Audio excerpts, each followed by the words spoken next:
From the Opubco Studios in Oklahoma City, you're watching the Press Row. Press Row is brought to you by Cox High-Speed Internet. I'm Jenny Carlson here with Barry Trammell, and it's time for our weekly 5 and 5 segment. 5 topics, 5 minutes. Let's get through these. Barry, let's start with this one.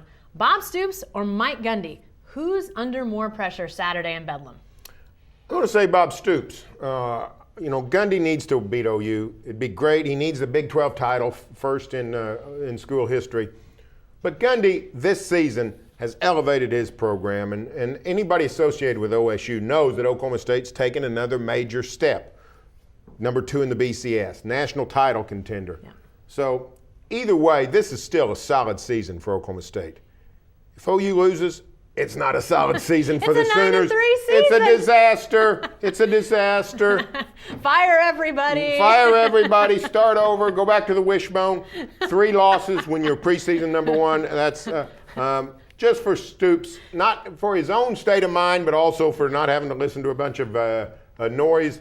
Stoops is under more pressure. Well, I think they're both under a lot of pressure, but I'm going to go with Mike Gundy because he's got a team that the likes of which Oklahoma State has never seen. Obviously, if their defense was a little bit better, it would really be a team that we'd be talking about for decades and decades. But this offense is so good that it elevates this team to a level we've not seen before in Oklahoma State history. So, Barry, for them to have that type of team and to maybe be looking at a Cotton Bowl or worse, I think the pressure's on Mike Gundy to win this thing on Saturday and get his OU problem out of the way. Well, he needs to get that OU problem out of the way, and this might just be personality. Bob Stoops, to me, always is a little bit on edge. Gundy never seems to be. All right, next topic, NBA. Oh my gosh, Barry, the NBA is back. But is the league damaged goods? No. In fact, they might have stumbled upon a great thing here. A shortened season. If you asked me when to start the NBA season, I would say December 1st, but mess with the calendar, maybe go December 5th. Whenever college football's over, then start the NBA. Well, they're not missing it by much. No. So now, I don't know that means a lot in New York and Chicago, but let me tell you, in places like Orlando and Oklahoma City and Salt Lake City, it's a big Portland, deal. Oregon, I don't think the league's damaged goods. They're losing 16 NBA regular season games. Yeah. We've fallen in love with the NBA regular season, but America sort of as a whole doesn't look on the NBA regular season. I haven't missed it to this point, have you? No, not at all. So I don't think it's damaged goods. Well, and here's the thing. We saw this when the NFL went back to work. They had this flurry of trades and all this activity, and it was like people forgot that they were ever in a lockout, that they were ever threatening the season. And Barry, I get the feeling it's the same way in the NBA. There's all this talk about who's going to sign and who's going to go where. It's like it never happened almost. It's going to be great for the NBA. On December 9th, right as the season's about to kick off, we're going to have all this flurry of free agent signings, some trades, all kinds of stuff going on. The NBA is going to dominate the 2nd and 3rd weeks of December. All right, let's go back to our next topic. We're overrun with NBA, Barry. This one about the Thunder. Do they need to snag a free agent? No, I don't think so. I like just signing Daquan, unless you count Daquan Cook, restricted free agent who was on the team last year. They got 14 guys accounted for. He would be 15. I think they're good to go. Now, I know it's sort of a fool's gold to stay the same. It'd be the same 15-man roster. I don't know that that's ever happened in modern NBA history. But I think maybe that's what the Thunder should do because I love the Thunder's youth.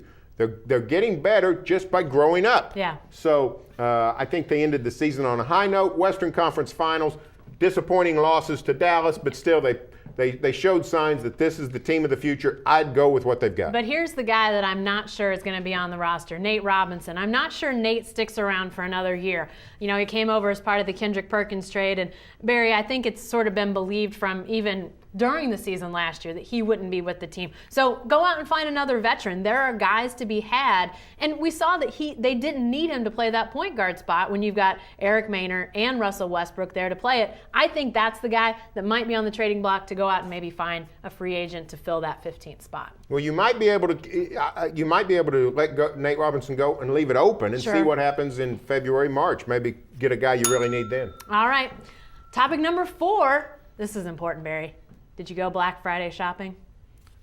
No, I got out of the house late in the evening. You got out of the house on Friday? Went to dinner. Oh, I went to dinner late at 7 o'clock that night. I find Black Friday immoral. I think it's immoral. I mean, in the way that we look back on Imperial Rome and look back on the rise and fall of the Roman Empire and all the kookiness going on. When 2,000 years from now, when people look back on America, 21st century, they're going to look at Black Friday and say that's what brought that country down. I mean, I don't understand. You were having people pepper spray people. You're having run over people, trample people. Here's what my kooky brother did at Best Buy. He didn't want to wait in line at 1:30 in the morning, so he went back in the store and hid all the things that he had accumulated, hid them in places, went back at 9 o'clock the next morning, recovered his stuff, went to a short line. You do have a kooky brother. It's a madness. It's an epidemic. Well, we know you didn't go Black Friday shopping. I didn't go Black Friday shopping either. I don't even think I left the house on Friday. I did Black Friday once about 3 or 4 years ago. I don't know if I'm ever going to do it again. I didn't get up at 6 or anything like that. It was more like 10 o'clock and, got up and did it at my own leisure. But folks, the stores are open like Tuesday afternoon, Thursday night. You don't have to go on Black Friday to get your Christmas shopping done. I haven't even started mine, Barry. Is that okay? Well, it's okay with me, but let me say this. I like Black Friday better than Black Thursday when it's Thanksgiving night. On Thanksgiving, yeah. Let's not open up on Thanksgiving, people, please. Come on, keep Thanksgiving sacred. All right, last topic this week, Bedlam. Of course it's Bedlam, Barry. Will OSU fans storm the field on Saturday night? Only if they win. They are not storming the field if the Sooners win. But if OSU wins that game, watch out. We're actually writing about this for Friday's paper. A lot of precautions people need to make. It's dangerous, seriously, all kidding aside. Storming the field is dangerous. So if you're going to do it, be prepared. Don't get in a mad rush. Don't jump off an 8-foot wall. Take care of yourself because people can get hurt. Well, definitely. You got caught up in a field rushing and sort of got carried along by the people. That can happen. And yeah, that wall to get down on the field, 8 or 9 feet, folks. So you can twist ankles, you can break bones. Be careful. I have no doubt if OSU wins, the fans are coming. To me, Barry, that's a for sure. You win a Big 12 championship. They've never been there before. I think they're going to celebrate it. But boy, it's fun to watch, but it can be dangerous. People got to be careful. Did you rush the court at like Fog Allen Fieldhouse? Never Any of those did it. Big Kansas basketball wins? Never did it. You know what? They always won. Yeah. KU doesn't rush the court much.